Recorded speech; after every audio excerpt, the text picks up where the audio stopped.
I think we just Somewhat orderly. So there's rumors that season 6 might be the last season of Teen Wolf. There is? Yes. Is there any chance that we might see a Derek Hale appearance at the end, kind of wrap it up, make it full circle? I mean, yeah, I wouldn't be opposed to that. So I think we'll see. I don't know.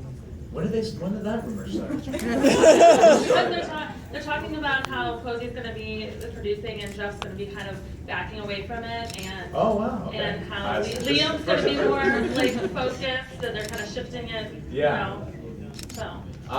Well, if they're shifting it, that means it's still going. Who's lying to you? No, Someone's but lying to you. like Jeff said that's what he's doing this year. So he's stepping away from it, and Posey's kind of going to be. Okay. The front person. That would be crazy and cool for Posey. I would love to see him do that.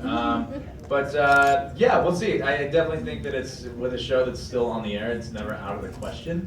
I don't have any specific plans right now. Okay. But yeah, you never know. But we'd love to see you back. Oh, well, thanks.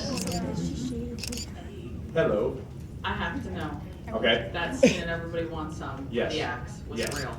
I swung a real axe. The ball is split in half, and however you want to piece those two things together is totally up to you. I leave it to everyone's imagination on that one. You're such a cheater.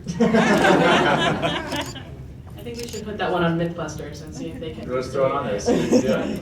I also have a question about Everybody Wants Some, which if anybody in this room hasn't seen, needs to figure out how to see it. Well, yeah, So we gotta good. get it in more theaters first. But we'll see. Yeah. Working with Richard Linklater. Yeah. When I watch his films, he gets these performances out of people that are very real life. Like, they seem like real people. And I know we're all here for a lot of like superhero movies and stuff like that. Yeah. And so I feel like there's a different kind of process. What did he do to get those kind of performances where you're looking at the screen and seeing like, oh, these are real, relatable people we've seen in our life? Great question. Well, he let people tell the story as opposed to, it's not a plot-driven film, it's a character-driven film. So there's not this big, overwhelming obstacle these guys have to overcome together. It's just life. So you kind of just spend 2 hours getting to know these guys and like seeing the world that they live in and how they relate to each other. So he allows people to be interesting as opposed to having to find some crazy, made up idea of something that has to be done or accomplished. It's just getting through a day. That's really all it is. So I think allowing people and the way they relate to be interesting enough to carry a film, I think that's what he does. And I mean, look at the before trilogies and just like those people in their relationship, like you connect to the everydayness of it all, I guess. So that's really what he does. It's not, I don't know that it's, necessarily drawing up characters in a different way. It's just sitting in those moments much longer than films that are more plot-driven do. So the conversation really goes nowhere for 5 minutes, but you know that conversation, and so it's relatable, and you kind of get to be like, oh yeah, that's so-and-so, or that's how I talk with so-and-so. So for me, I love that. I love seeing people on the screen that aren't my friends, but I go, oh yeah, I know those guys.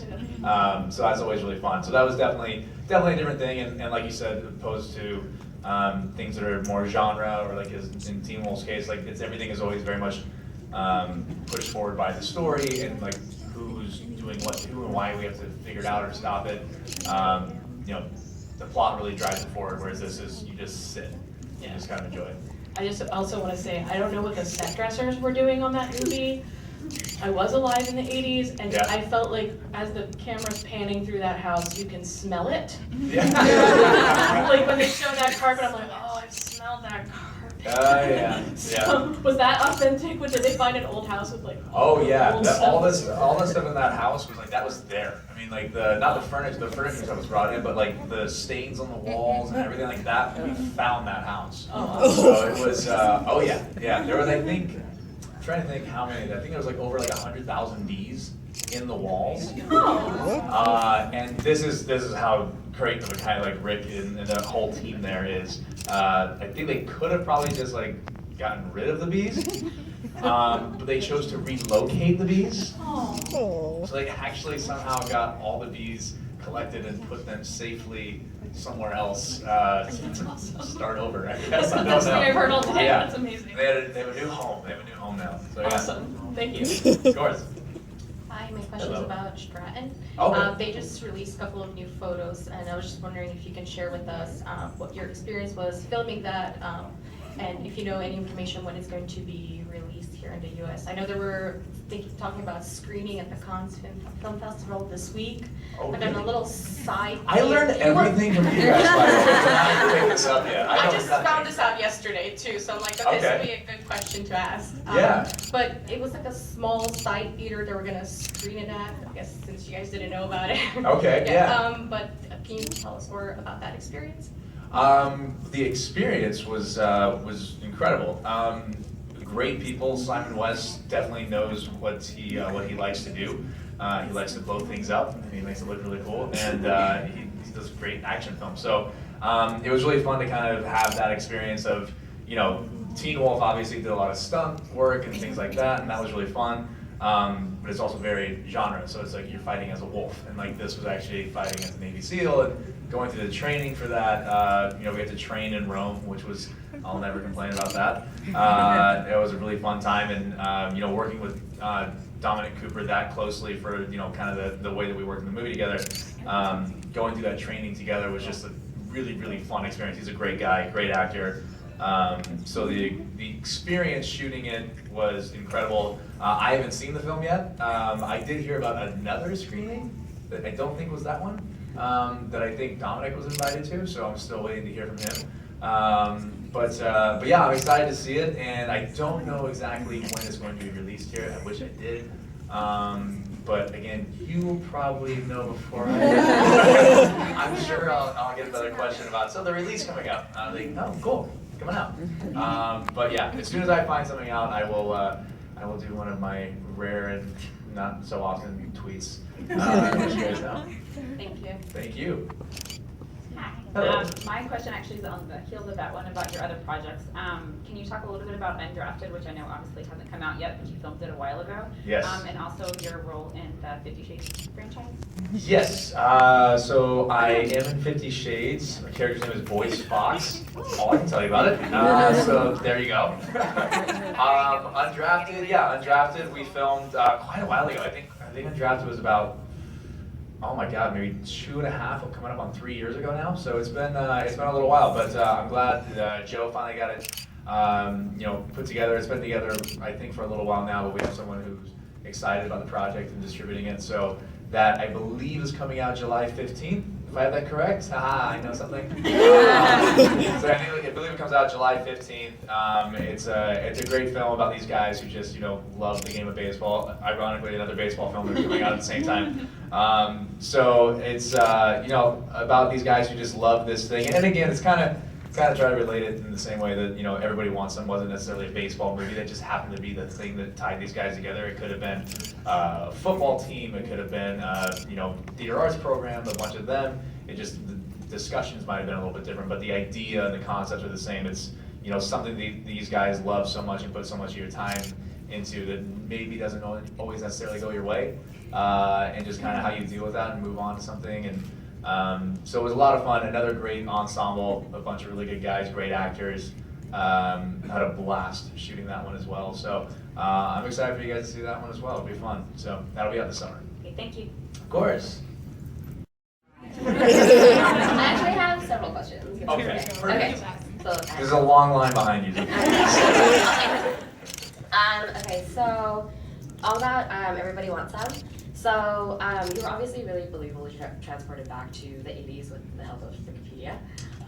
Yes. If you could travel back to any time, any era, which would you choose? Oh God, that's a good one. I would probably say like the Roaring 20s. I feel like that would be really kind of fun. I've always been like weirdly obsessed with that world. Yeah, I love the look of that world. I love the feel of that world, the mystery around it. I kind of like how it was still, people were connected, but still like a certain level of disconnect. Okay. So it was always just like you're with who you're with, and there was like an element of mystery. So you could go to a new city, no one knows who you are, and kind of just be whoever you want to be in that town. So there's a lot of cool things about just that era that I feel like would have been a lot of fun. I love the music. I love the idea of going to like good little jazz bars in Chicago. places like that. It could have been. I think 20s could have been a good time. So in my head, I'm thinking, is it gangster Hoechlin or is it dapper Hoechlin? Right in the middle. Depends on what city. Depends on what city you're in. Yeah. Okay, and then What about you? Where would you go? probably the 50s or the 60s. 50s or 60s? I love like the rockabilly pinup. Yeah. Yeah. Yeah, pretty good too. Also good music. Also good. Really good music, yeah, and cars and just everything. Oh yeah. Okay, and then in a similar vein as Finnegan's adaptive nature, Yes.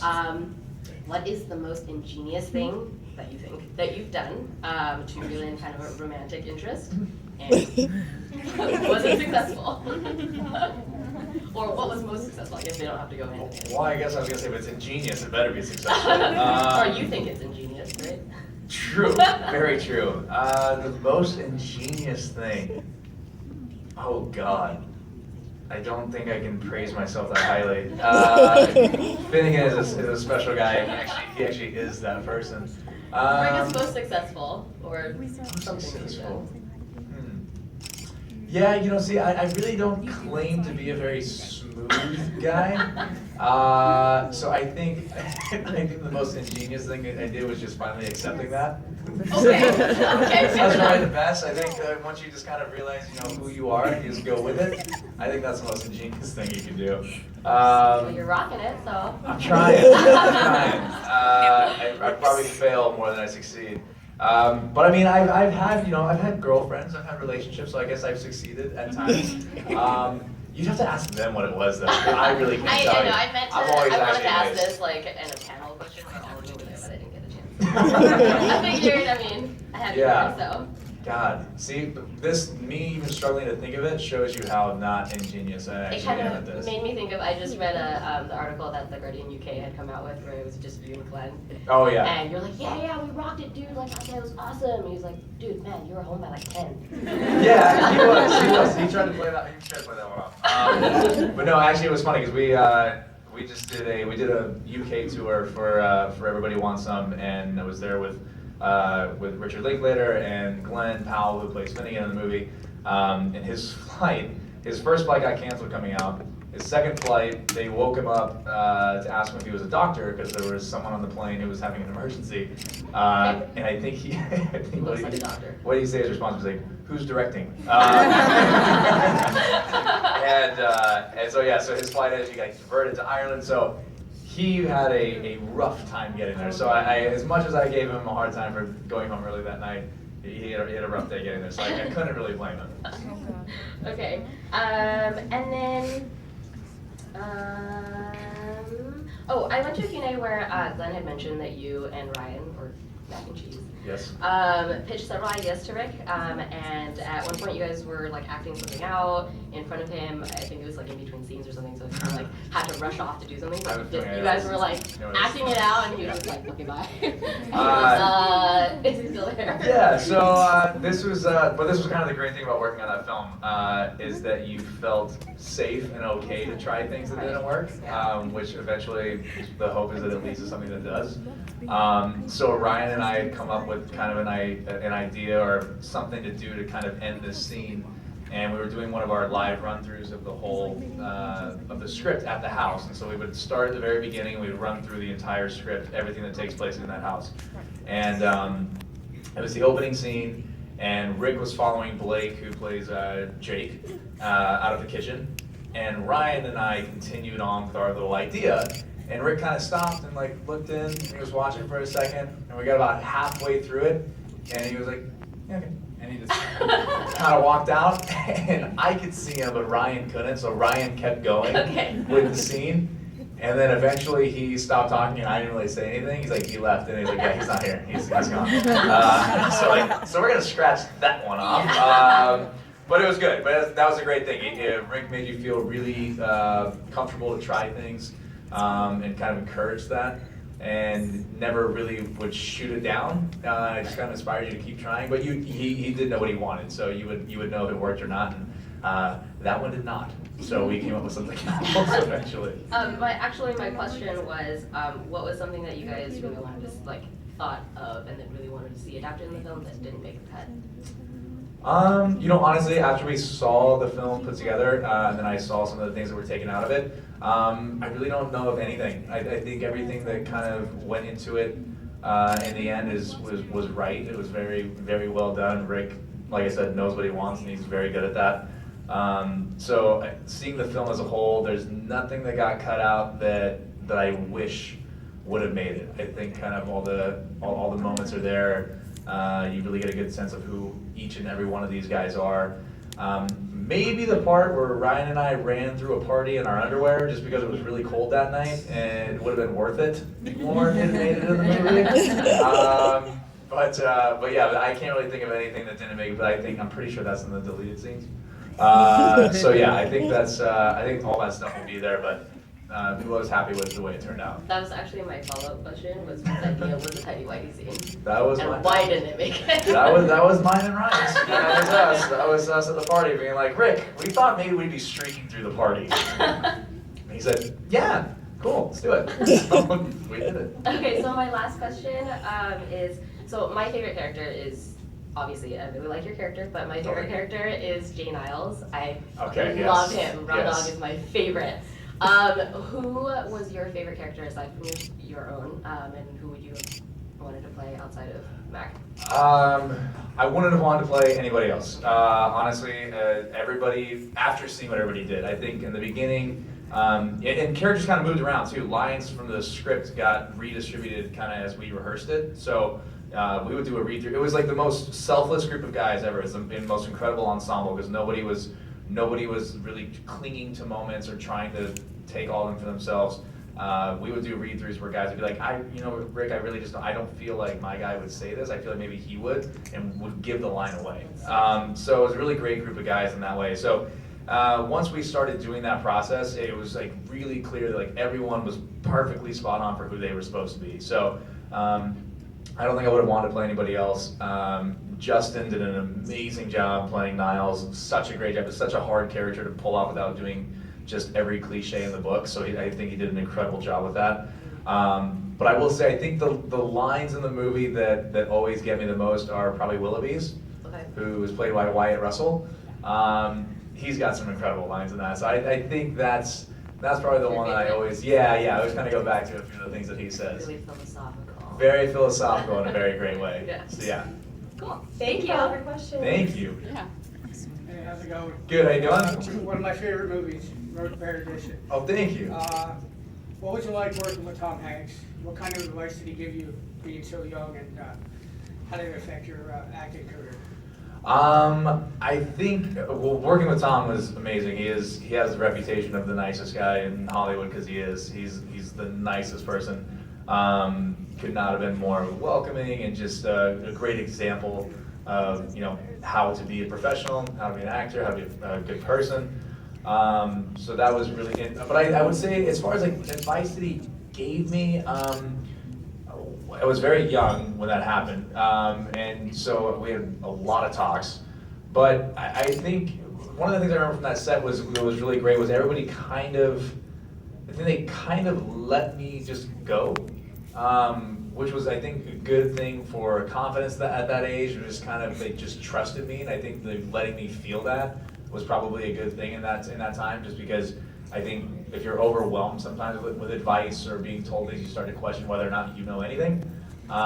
So they really just kind of let me go, and then Sam Mendes, who directed, was really great about making you feel in the same way that Linklater was. He's great about not being all over you, but you know that you're safe, and if something's not getting there or something's not where it needs to be or what it needs to be, he's gonna let you know. He's really, really great about that. So I think that was kind of one of the things I remember from that set, was just always feeling very trusted and a lot of confidence from those guys. So we just kind of messed around and talked about random things, baseball, stuff like that. So it was really, I don't know if there was ever like a sit down, like, hey, this is what you need to do, kind of thing. So great leader by example kind of guy. Very cool. One more question. Talking about baseball, you did play for Arizona State. I did. Did I see an ASU hat somewhere? Right? There you go. Did you ever think about going pro? Were you ever drafted? I wasn't drafted, but I did definitely think about going pro. I was scouted through high school, and I talked to a couple teams, but I really wanted to go play college ball. I really wanted to play in Omaha in the World Series. So I went that route. I played a year at ASU, I played 2 years at UC Irvine.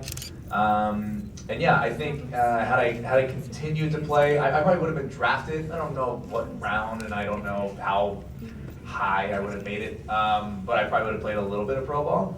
And that was definitely my aspiration. And just at the time, it was in my 3rd year. I had an injury that hadn't really kind of 100% healed yet, and so the previous year I had turned down an opportunity for an acting job, and something that turned out to do fairly well, and just kind of coupling the present situation with how that one turned out. It's definitely not a regrettable situation. I never look back and say I wish I would have done that, but it was just more perspective.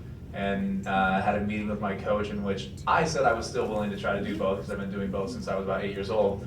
But he felt like I was turning down good opportunities in a business that a lot of people don't get as many great opportunities. So he kind of encouraged me to go ahead and do this full time, because it was getting to the point where it was time to really choose one or the other, and it made more sense at the time to finally go do this full time. So that was that decision. Thanks.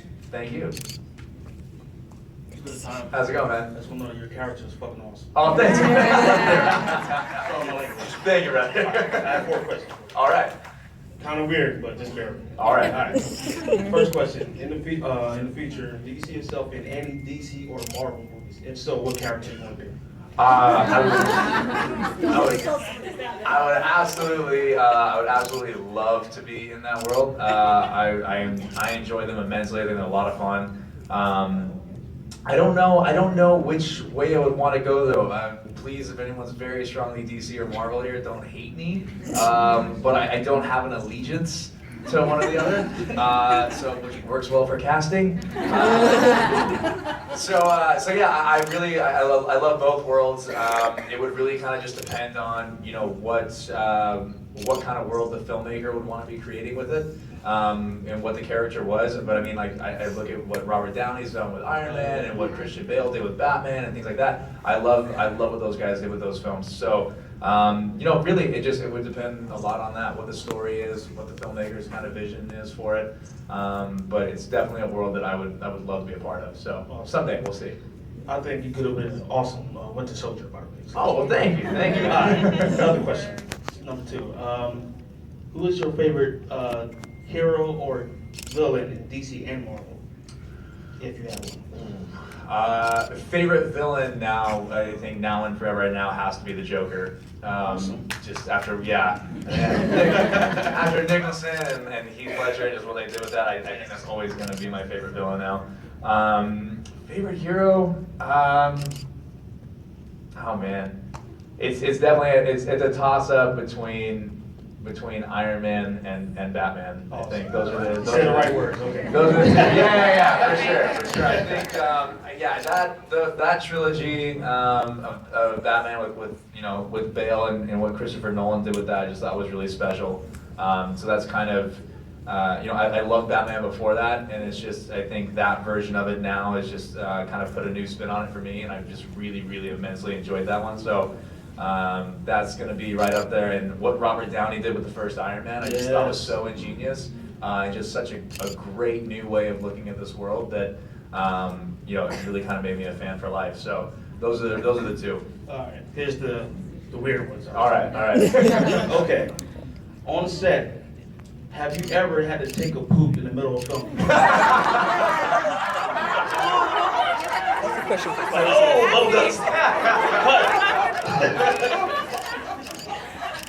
Be honest. Rarely do I get a question that I've never heard before. You really did it, man. That is the first time. I will say, if you ever listen to Tyler Posey talk, you probably get a good idea that everyone goes through that. He just voices it more than anybody else. So I would say, Teen Wolf, we worked a lot of hours. So at some point or another, I'm pretty sure everyone had that problem. So yeah, that would probably include myself. Last question. Do you have a celebrity crush? If so, who? I had a celebrity crush when I was a kid.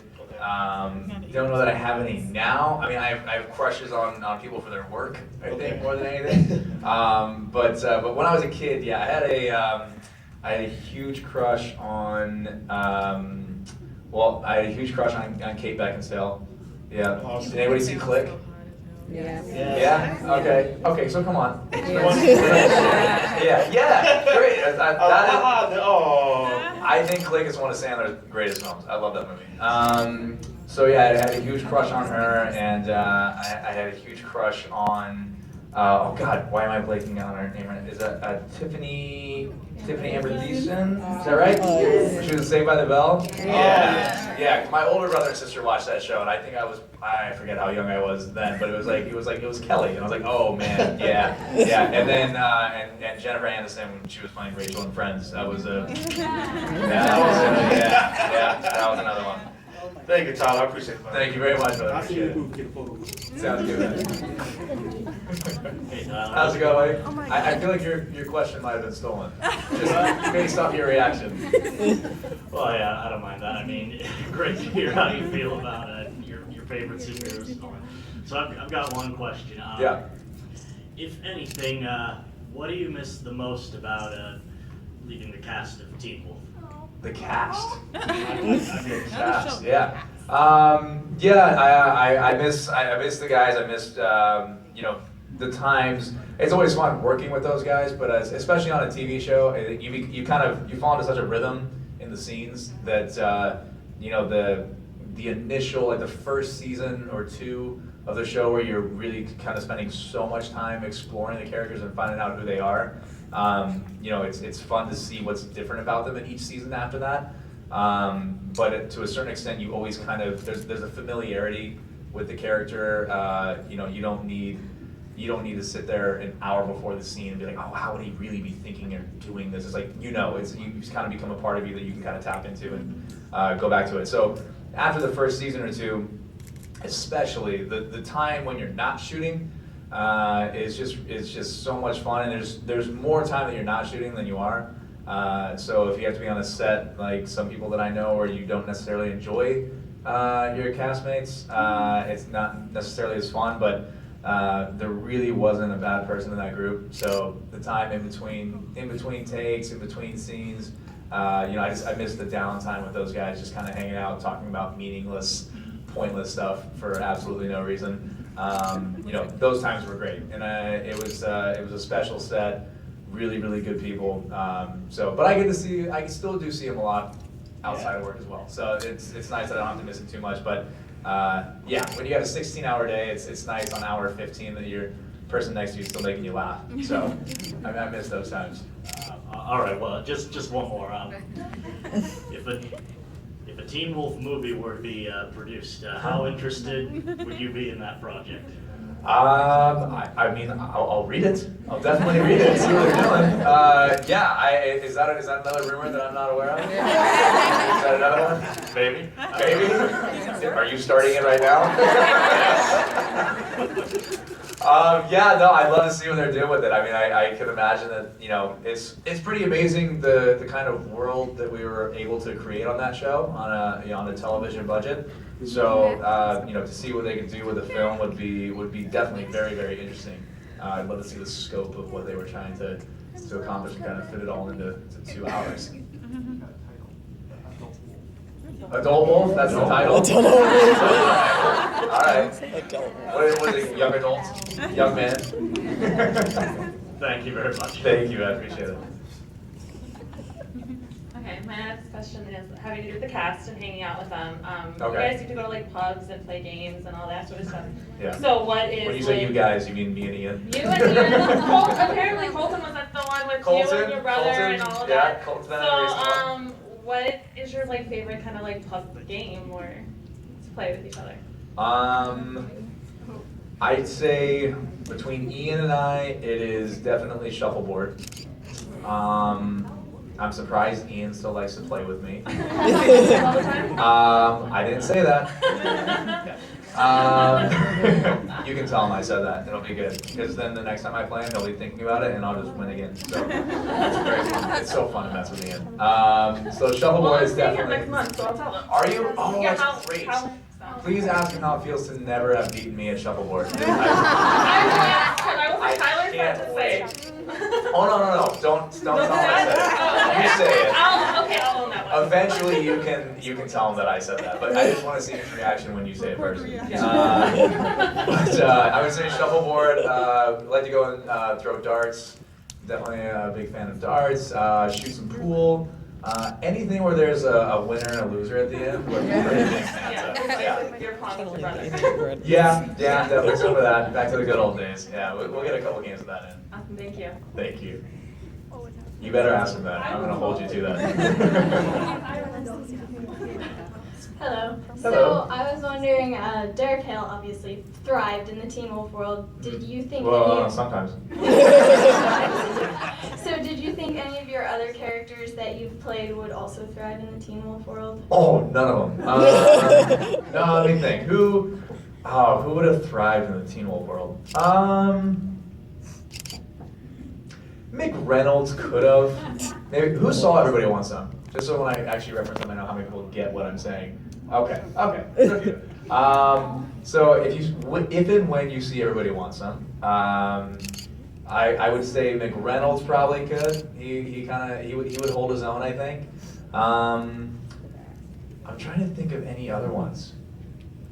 You know, maybe going all the way back to Road to Perdition, Michael Sullivan, grown up now, maybe could have. Maybe not at 13. But yeah, I'd say those two would have the strongest chance. Everybody else would absolutely be dead in season 1. I think that's pretty unquestionable. I have another question. So when you moved on from Teen Wolf and started filming other projects, were there times where you were like, "Where's my cast? Like, where is everyone?" Yeah, there's definitely times when you know everybody else has kind of gone, back to work and they're on set, and you call somebody and be like, or call JR and say, "Hey, what are you doing today?" Like, "I'm working, I'm going to shoot the wolf." I'm like, "Oh, yeah, that's right, you guys are shooting right now." Okay. Yeah, so it's definitely a weird thing, but it's part of moving on and trying different things, and it's also one of those things where, like I said, in TV, things do become comfortable. And I think when I made the decision to leave, it was just, I don't think I wanted to feel comfortable anymore. I think it was kind of, I had that for long enough and kind of wanted to feel like I was taking a risk and wanted to try something different and have it feel a little scary. So, you take away that security blanket and it's kind of a whole new feeling. So I just felt like it was time to do that. So I miss, like I said, I miss the guys, I miss the family there, I miss all the people there. But yeah, it is different when you show up on a set for the first time. You're like, "Oh, I don't know anybody." There's a whole new group of people. But it's also kind of a great opportunity to make another new family. That's one of the cool things about what we do is if you get on the good set, on the right sets. I have a text chain that goes off every day with all the guys from Everybody Wants Something. We just constantly give each other hell, and it's a lot of fun. So don't get to do that if you don't take a step away sometimes. Okay, thank you. Thank you. Hello again. My question is, what has that transition been like for you, having gone from TV to the big screen and then more recently doing live stage work like the Blind Egg Project and College Republicans? What has that been for you? Because I can imagine, in terms of work it's different, in terms of the promotion is different, and just the overall exposure to fans has been quite different. Yeah, it's been a lot of fun. I didn't really grow up doing any stage or theater. I got into this when I was so young. I was 8 when I started. So I always said I was 9, but I guess I've been lying to everybody this whole time. Mom told me the other day, "Oh, you're 8." So I was 8 when I started, and so it was kind of. I was always very used to the set life and what that is to make a movie, make a TV show. So going and doing the stage stuff has really been kind of a cool experience. It's tapping into a whole new thing that I've never really felt before. That most of my friends have always talked about, kind of like that energy of feeling the response from the audience while you're there. It really is kind of a unique thing to be in because it is in the moment and you can't stop it. You don't reset. you just keep going. So especially the blind date project being an improvised stage thing, there's no thinking it up. There's no, oh well, how would my character respond to this? You don't have that time. So it is. It's fun. It's exciting. I remember being incredibly nervous before the blind date thing. Before I walked in the door, I was like, oh, this is actually happening now, and I can't not do it. But it was really, really fun. I had a blast doing that. I think it was actually probably one of the best experiences I've had. So it's definitely something that has intrigued me even more about the idea of doing theater at some point. College Republicans was another great kind of thing, and that was also fun because it wasn't the full-on process of rehearsals and going through it and actually doing a play, but it was still like in the theater with an audience and kind of feeling what it's like to be standing up there with everybody kind of just sitting watching Full House. It's definitely a very, very fun, a different feeling that you get from just action. Everyone's really quiet until you say cut, and then you start over. So it's been a fun transition. It makes me excited to look at a lot of different kind of things moving forward. So we'll see what I end up doing next. Would you be willing to do more like a full production on like Broadway or like a musical or something like that, an actual play? Musical? I remember you saying there was a country singing role, I don't know, that you wanted to do, so maybe a I musical. did? Yeah. When did I see this? Howard Tom? I did? Were you lying again? I don't know. I said I wanted to do a country singer? Yeah, like a role that you were auditioning and you had to sing for it. It was for a country role. Oh God, no! I think someone asked me what my worst audition was. No,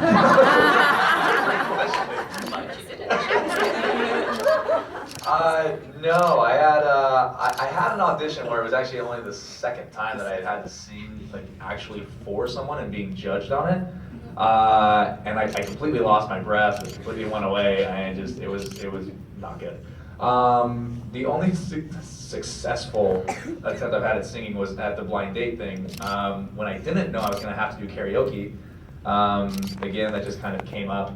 And so, what was the Wonderwall by Oasis? You did a good job. I had to sing that? Yeah, it was okay? Yeah. It was okay? Don't be nice. It was okay. It was good. Okay, all right. Well, maybe I'll do a musical. But you should have changed it to, what did you say your friends used to sing it at? Oh God, in college, yeah.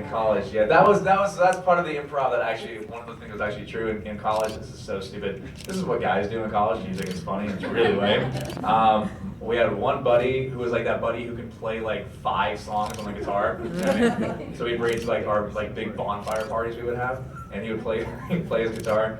And anybody that knows the song Wonderwall by Oasis says, "You're my Wonderwall." And he very, very ingeniously changed the lyrics to "You're my booty call." So that was the anthem around the bonfire for the ASU baseball game.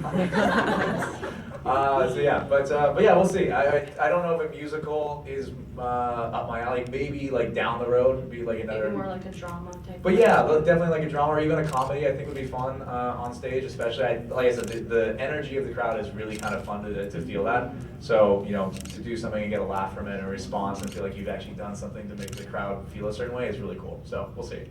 Thank you. Thank you. Hello. Hi, how you doing? I'm good. I just want to say this is my first like Comic-Con ever. And Oh, nice. and Yeah, you can clap. You can clap. and you were the reason. Oh, that I thank decided you. to go. I hope I'm not letting you down. No, not at all. And the main thing is Derek Hale, Teen Wolf. Teen Wolf is my absolute favorite show. Oh, thank you. Thank Character. So thank you for bringing him to the screen, even if you're not doing it anymore. Like to know that you put the effort and time into doing that and giving that to the character. Thank you very much. That means a lot. Thank you.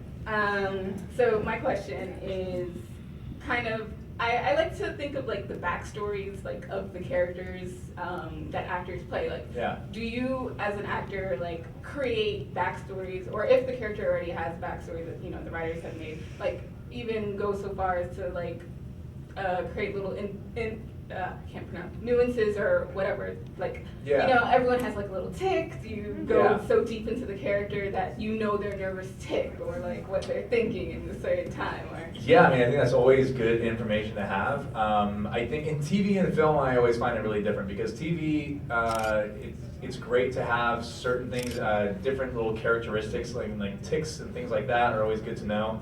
And that is part of the it's part of the personality of the character that you're playing. But with TV, sometimes if you go too deeply into it, you kind of can trap yourself because the show may go a completely different way. So if you've been like really ingrained in backstory for a specific thing, and then all of a sudden you find out in the future episode it's explained as a completely different thing, you're like, oh, well, it doesn't make sense anymore. So there's certain things that I think are good to have, kind of stored. But in that same way, you inform yourself enough that you need to be for that point in time, because you could have that backstory, and if it does shift, then if it hasn't really played out in the show yet, then it doesn't matter. If it's in your head, then it's in your head and it's helping you, and that's fine. But yeah, I find with film, definitely it's always kind of it's an easier road to go down because you have a specific start and finish. And so you can say exactly what's happened up until this point because then you know point A to point Z of the story you're telling, and that's enough. So yeah, I think it's always definitely good to have as much information as possible without putting yourself in a corner in case something shifts. And that's, again, more for TV than film, but it's always fun to know the character that well. Thank you. Thank you. Hi. How's it going? This is a question from my mom because we watch Teen Wolf every week together. So I was wondering if you have a favorite episode of Teen Wolf, and if so, why is that episode your favorite? Man, yeah, I have to say like, there's a couple. One of them honestly was the flashback episode with young Derek and Paige, right? Paige. I think that episode was really cool. I think it was the most character-centered episode. So I really enjoyed that because it was just, it wasn't necessarily about, who, was that season, I want to say that was season 3? I think it was 3. So, instead of, kind of dealing with the alphas and figuring out what the next move was, it really kind of took you back just to kind of let you understand why you were where you were. So I really enjoyed that episode. I really liked watching that episode. And then I'm trying to think of what another one would have been, where Derek is kind of stuck with Styles. Those were both really fun. Dylan's a great guy, love him. So it's always good to work with him. So we had those episodes being stuck in a pool for 12 hours straight. Again, it's nice to have someone next to you who can still make you laugh about it. So those episodes were really fun, but the finales were always a good time. I think shooting the finales were always fun just because everybody tended to be there. And it was a little chaotic and a little crazy, which made it, weird and a good time. So I think those are the ones that always kind of stick out to me. Thank you. But I will say, acting-wise, the Possessed episode, that was my favorite one to do. Yeah. Oh, thanks. This is going to be our last question. Hi. How's it going? I love you guys, Derek Hale. Thank you. So my question is, if your career went in a different way and you went pro, what Major League Baseball team would you be honored to play on? Honored to play for? Yeah. Any of them. Any of them. Really hard to get there. I'm trying to think though, maybe I think a special one would have been probably the San Francisco Giants. Just because my dad and my grandma were like such huge fans that it would have been cool to play for like their favorite team. Kind of make them proud, right? Yeah, like a team that they've always kind of been rooting for years to be able to be on that team. That would have been really cool. Exactly, like a family members on, like my family members on that team. Yeah, it's kind of like now, like if I have a buddy who loves a show or like a character or something, and they found out I'm playing that character, like they would be even that much more excited because it's something they've always kind of loved, and now you get to do it. It's a little added bonus. So yeah, Giants probably would have been the guys. Thank you. Thank you. I think that's thank you guys for coming out. We'll see you guys later. Awesome job, and he's an amazing role. You guys held down the fort, man.